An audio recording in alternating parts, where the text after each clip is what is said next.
जय जय रघुवीर समर्थ। जय जय रघुवीर समर्थ। श्रीराम समर्थ। दशक पहिला, स्तवननाम, समास पाचवा, संत स्तवन।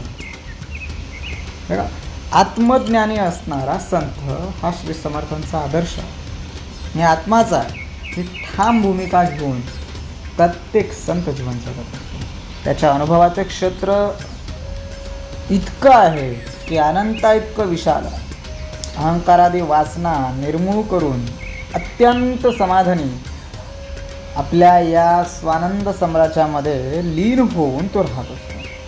अत्यंत सूक्ष्म, अदृश्य आणि शाश्वत अशी आत्मवस्तू आपल्या सदिश्याला मुक्त हस्ताने देऊन त्याला आत्मसाक्षात्काराचा मार्ग दाखवणारा तो म्हणजे संत। या समासामध्ये समर्थांनी या संतांचं वर्णन काय आहे हे केलं आहे। श्रीराम समर्थ। आता वंदीन सज्जन, जे परमार्थाचे अधिष्ठान, जयाचे गुह्य ज्ञान प्रगटे जनी। काय म्हणतात समर्थ की परमार्थाचे अधिष्ठान असणाऱ्या गुह्य ज्ञान लोकांमध्ये प्रगट करणाऱ्या संत सज्जनाला सर्वात प्रथम वंदन आहे की त्यांच्याकडे अखंड गुह्य ज्ञान आहे आणि मूळ परमार्थाचं हे जे स्थान आहे, जन्मस्थान आहे, अधिष्ठान आहे, असे हे संत सज्जन, त्यांना वंदन, प्रथमतः वंदन केलेलं आहे। आणि मग पुढे समर्थ काय म्हणतात, जे वस्तू परम दुर्लभ, जयेचा अलभ्य लाभ, तेच होय सुलभ, संत संगे करून। संत संघाचा महिमा काय आहे, संत संघाने काय फायदा होतो, हे समर्थांनी या ओवीमध्ये म्हटलेलं आहे की जे परम दुर्लभ आहे, जे माझ्या भाग्यातच नाही आहे, ज्याचा मला कधीच लाभ होऊ शकत नाही, जे मला कधी मिळू शकत नाही। आपल्याला नेहमी म्हणतात की अरे तुला नाही ही वस्तू मिळू शकत, हे तुझ्या याच्यामध्ये नाही आहे, तुझ्या नशिबात नाही आहे, तुझ्या भाग्यात नाही आहे, तुझी ही गोष्ट नाही, हे काम तुझं नाही, असं आपण नेहमी म्हणत असतो। परंतु समर्थ म्हणतात की हे आहे, हे भाग्य आहे, हे मिळू शकतं, पण कधी संत संगे करून, तेची होय सुलभ, संत संगे करून। संत संग जर असेल तर आपल्याला ह्या गोष्टी सहजतेने मिळतात। वस्तू प्रगटची असे, पाहता कोणासीच न दिसे, नाना साधनी सायासे न पडे ठाई। ती परमात्मा वस्तू अगदी प्रगट असते, पण जर आपण आपल्या देहबुद्धीने जर का त्याला शोधायला लागलो तर ते आपल्याला एवढ्या सहजासहजी दिसू शकत नाही। अनेक प्रकारच्या कष्टदायक साधनाने देखील ती अनुभवायला आपल्याला येणार नाही। जेथे परीक्षावंत ठकले, बघा समर्थ पुढं काय म्हणतायत की जेथे परीक्षावंत ठकले, ना तरी डोळसचे अंध झाले, पाहत असताच चुकले निज वस्तूशी। म्हणजे त्यांनी अफाट सामर्थ्याच्या जोरावर, अफाट ज्ञानाच्या जोरावर नको नको ते शोध लावले, प्रत्येक गोष्टीमध्ये पुढे गेले, टेक्नॉलॉजी आणली, नवीन नवीन शोध लावले। म्हणजे एवढं सगळं ह्या परीक्षावंतांनी केलेलं आहे। ना तरी डोळसेची अंध, स्वतःला मोठे समजत असतात, ज्ञानी समजत असतात, पारखी समजत असतात, परंतु ज्या ज्या वयामध्ये अंतर्मनाची, आत्मवस्तूची जेव्हा शोध घ्यायला जातात, त्या प्रत्येक वेळेमध्ये ते फसतात, त्यांना ते सिद्ध करता येत नाही। आपण नेहमी ऐकत असतो की बऱ्याचशा शास्त्रज्ञांनी त्या अंतरात्म्यावर प्रयोग करण्याचा प्रयत्न केला, त्या अंतरात्म्याला पाहण्याचा प्रयत्न केला। एका व्यक्तीला मरणाच्या शेवटच्या दारामध्ये उभा असताना एका काचेच्या पेटीमध्ये, बघा त्यांना शोध घ्यायचा होता की अंतरात्मा काय आहे, काचेच्या पेटीमध्ये त्यांना ठेवलं। अंतरात्मा जेव्हा निघून जातो, ते कसं निघून जातो हे पाहायचं होतं, म्हणून काचेच्या पेटीमध्ये ठेवलं। काच फुटली, अंतरात्मा त्या देहातून निघून गेला, परंतु तो अंतरात्मा कसा गेला हे काही पाहता आलं नाही। म्हणजे एवढे ज्ञानी असताना सुद्धा त्यांना त्या अंतरात्म्याची ओळख घेता आली नाही। हीच आत्मवस्तू आहे। जेथे परीक्षावंत ठकले, ना तरी डोळसचे अंध झाले, पाहत असताच चुकले निज वस्तूस। म्हणजे डोळे असूनही त्यांची अंधेआगत अवस्था होते काहींची अशा वयामध्ये. कित्येकांना निज वस्तूची अनुभूती येऊनही ते तिकडे ज्यांच्याकडे अनुसंधान नाही आहे मग ते दुर्लक्षित करणार आणि मग शेवटी चुका करत करत करत करत राहणार. समर्थ नेहमी सांगतात की अंतरात्मा हा काही दिखाव्याची वस्तू नाही, ही जाणीवेची वस्तू. जे दीपाचेनी दिसेना नाना प्रकाशे गवसेना नेत्राजनेही वसेना दृष्टी पुढे. बघा आता समर्थ उदाहरणं देतात की जे दीपाचेनी दिसेना म्हणजे आपण कितीही दिवे लावण्याचा प्रयत्न केला, दिव्या लावून प्रकाश उजेड करण्याचा प्रयत्न जरी केला तरी ती परमात्म वस्तू आपल्याला दिसणार नाही. नाना प्रकाशे गवसेना. मग तुम्ही कुठल्याही प्रकारचा प्रकाश घ्या, लाईट लावा, हॅलोजन लावा, कितीही वॅटची लावा, मेगावॅटची लावा, हॉर्स पॉवरची लावा, नाना प्रकाशे गवसेना नेत्रांजनही वसेना दृष्टी पुढे. म्हणजे कितीही लख प्रकाश जरी पाडला किंवा दिव्य नेत्रांजन घालून सुद्धा आपण पाहत बसलो तरी सुद्धा ते दिसणार नाही या दृष्टी पुढे.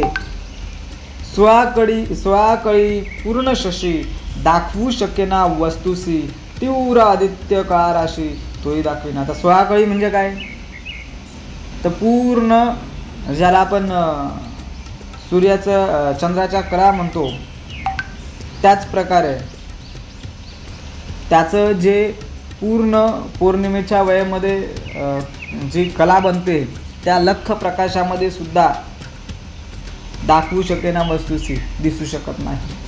तीव्र आदित्य काळाराशी म्हणजे आदित्य म्हणजे आपल्या सूर्याचा, जसं आपण चंद्राचा प्रकाश पाहिला त्याच्यामध्ये दिसत नाही, सूर्याच्या प्रकाशामध्ये सुद्धा आपण जर बघायला गेलं तर तीव्र आदित्य काळाराशी तोही दाखविना, त्याच्यामध्ये सुद्धा दिसू शकत नाही. जया सूर्याचेनी प्रकाशे उर्ण तंतू तोही दिसे.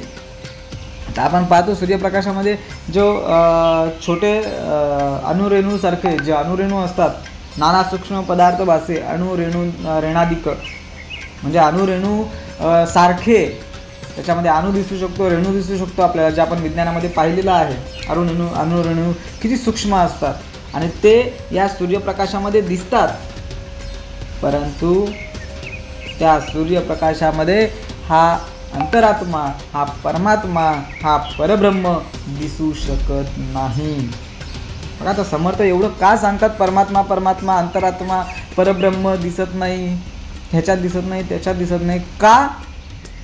तर समर्थांना या संत स्तवनामध्ये एवढं सांगायचं आहे की हे फक्त संतांना दिसतं, संतांच्या संगतीमध्ये त्याचा अनुभव घेऊ शकतो, संतांच्या वचनामध्ये त्याचं आपण अवलोकन करू शकतो, अनुभव घेऊ शकतो. आणि म्हणून समर्थांना एवढे उदाहरणं द्यावी लागतात. चिरले वाग्र तेही प्रकाशी परितो दाखविना वस्तूसी ते जयाचेनी साधकांसी प्राप्त होईल. चिरले वाग्र तेही प्रकाशी म्हणजे जर का आपण आपले केस कापले तर त्या केसांचा जो टोक असतो किती सूक्ष्म असतो, ते सुद्धा या प्रकाशामध्ये दिसतात, परंतु परब्रह्म दिसणार नाही. त्या टोकामध्ये सुद्धा आपल्याला परब्रह्म त्या टोका एवढं सुद्धा किंवा त्या प्रकाशानं ते टोक दाखवू शकतं, परंतु परब्रह्म दाखवू शकत नाही. जेथे आक्षेप आटले, जेथे प्रयत्न प्रस्तावले, जेथे तर्क मंदावले तर्किता निज वस्तूसी. काय समर्थांनी मागच्या वेळेमध्ये म्हटलं बघा, ते जयाचे नि साधकांशी प्राप्त होय. म्हणजे हे कोणाला कळणार? फक्त साधकाला, जो संतांच्या संगतीमध्ये आहे, संत स्तवनामध्ये आहे, संत वचनामध्ये आहे. आणि म्हणून समर्थ या वेळेमध्ये म्हणतात, जेथे आक्षेप आटले, जेथे प्रयत्न प्रस्तावले, जेथे तर्क मंदावले तर्किता वनिज वस्तूसी. परब्रह्म स्वरूपच असे आहे की जेथे साऱ्या शंका असू द्या, आक्षेप असू द्या, कुशंका असू द्या, या सोडून द्याव्या लागून केलेले प्रयत्न फुकट जाऊन पश्चाताप होऊन शेवटी तर्कबुद्धीचे शान पण चालत नसल्याचे साधकाच्या मग ध्यानी येतो. हे सगळं करून पाहतो आपण, परमात्मा शोधण्याचा प्रयत्न सगळ्या ठिकाणून करून पाहतो, पण शेवटी नाहीच. वळे विवेकाची वेंगडी पडे शब्दाची बोबडी, जेथे मनाची तातडी कामा नये. त्या निज वस्तूची तुलवा पाडणाऱ्या शाब्दिक विवेकाने शोध घेता येत नसतो, तेथे चंचल मनाची घाई, तत्परता, धडपड किंवा इतर आपले ज्ञान उपयोगात येत नाही. जो बोलकेपणे विशेष, सहस्रमुखांचा जो शेष, तोही श्रीणला निशेष, वस्तू न संगवे. बघा, म्हणजे जो बोलकेपण विशेष, सहस्रमुखांचा जो शेष, म्हणजे अखंड बोलू शकणारा असा सहस्रमुखांचा जो शेष, सहस्रमुख ज्याला आहेत असा हा शेष या ब्रह्मवस्तूचं वर्णन करताना थकून जातो, तरी सुद्धा तोही सिनला निशेष. सिनला म्हणजे त्याला अक्षरशः त्याचा कंटाळा आला, शीण आला, परंतु वस्तू न सांगवे. तो परब्रह्म काय आहे, ब्रह्मवस्तू काय आहे हे सांगू शकत नाही. वेदे प्रकाशिले सर्वही, वेद विरहित काही नाही, तो वेद कोणासही दाखवू शके नाही. म्हणजे आता वेदामध्ये अनेक विषयांमध्ये सखोल चर्चा केलेली आहे. जे वेदात नाही ते कुठल्याच ठिकाणी नाही असे बरेचसे ज्ञानी लोक म्हणतात. असा तो वेद सुद्धा परब्रह्माची कोणाला सुद्धा अनुभूती देऊ शकत नाही. तेची वस्तू संत संगे, स्वानुभवे कळो लागे, त्याचा महिमा वचनी सांगे, ऐसा कवन.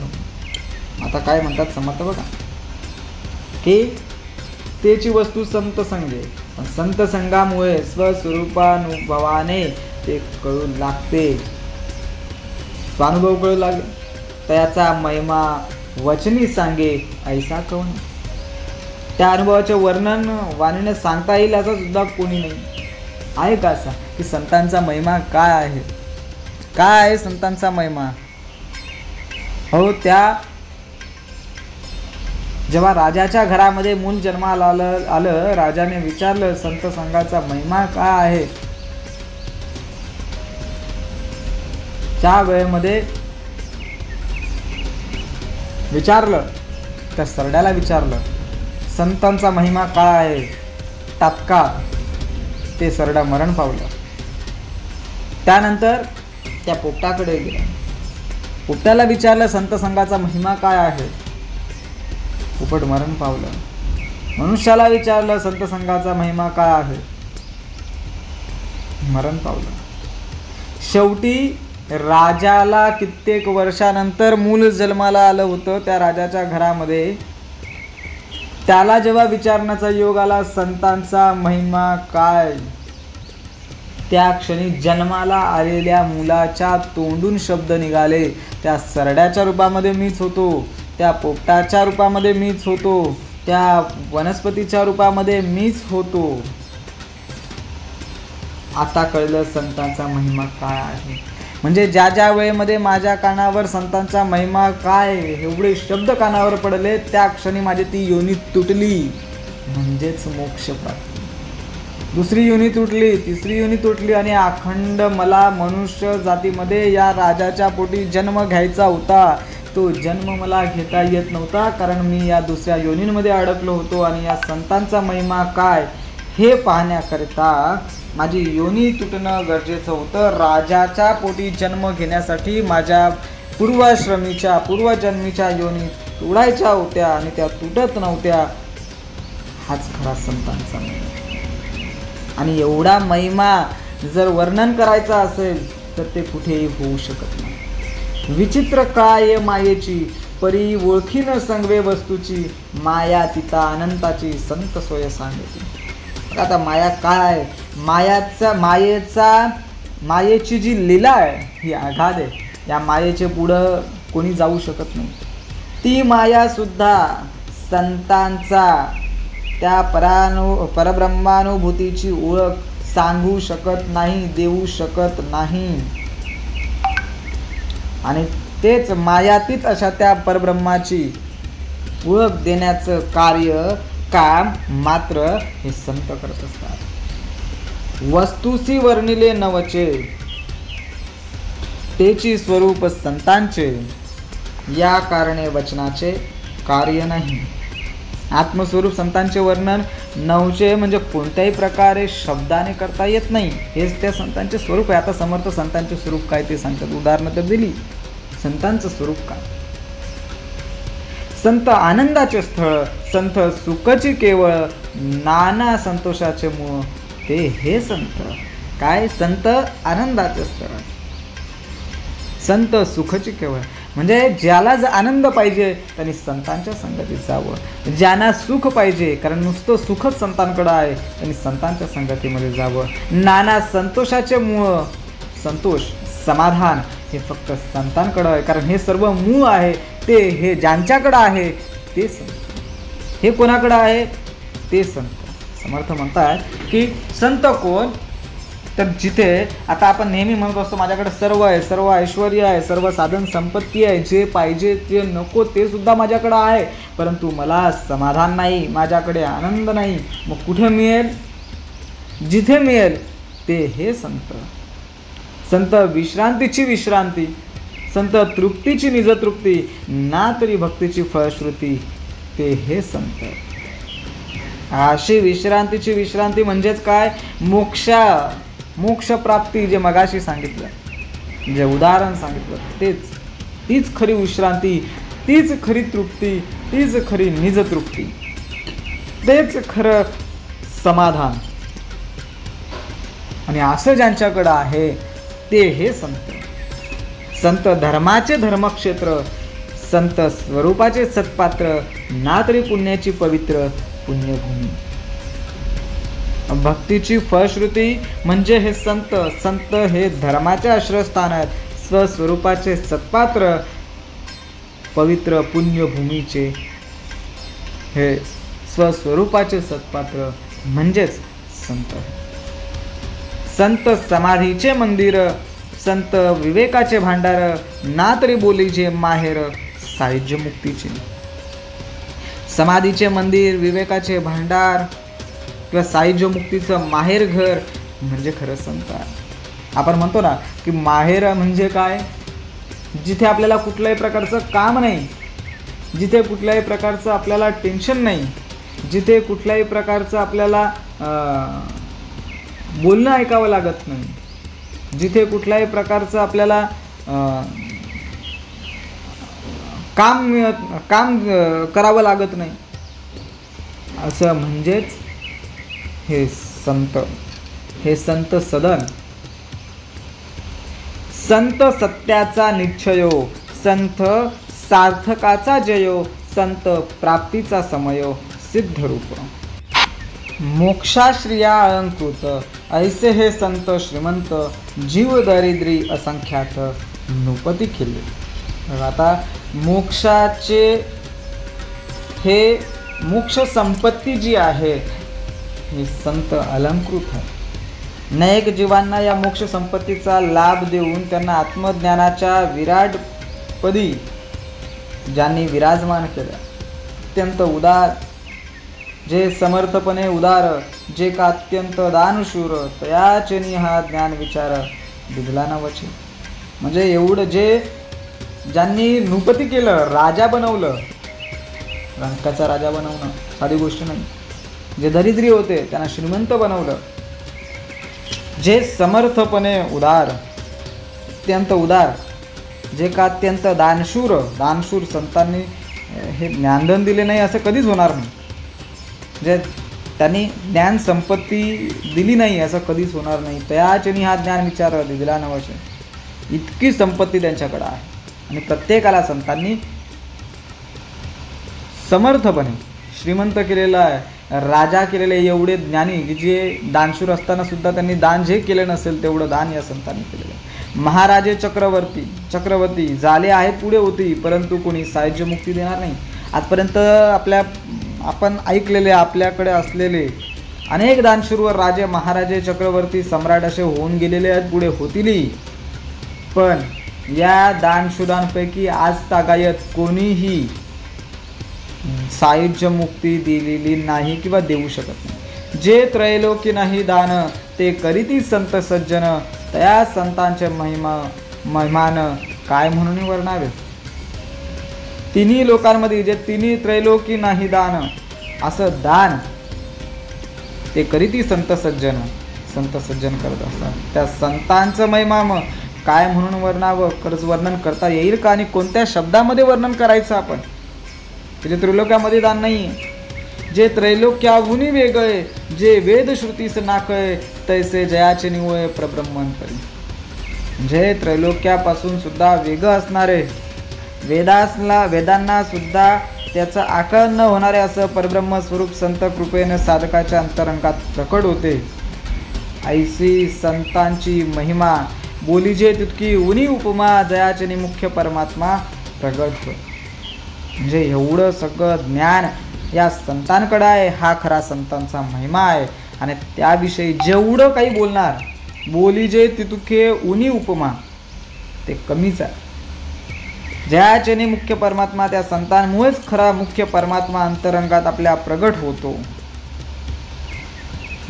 असा हा संतांचं स्तवन करणं प्रत्येक मनुष्याला हितकारक, प्रत्येक मनुष्याला समाधानकारक. या आयुष्यातून, या जन्म मरणाच्या फेऱ्यातून चुकवायचं असेल, ऐल तीराकडून पैल तीराकडे जायचं असेल, तर संत संग महत्त्वाचे आहे. आणि म्हणून समर्थांनी या समासामध्ये संत स्तवनाचं वर्णन केलेलं आहे. इति श्रीदास बोधे गुरुशिष्य संवादे संत स्तवनना समास 5वा. जय जय रघुवीर समर्थ. इदनं मम.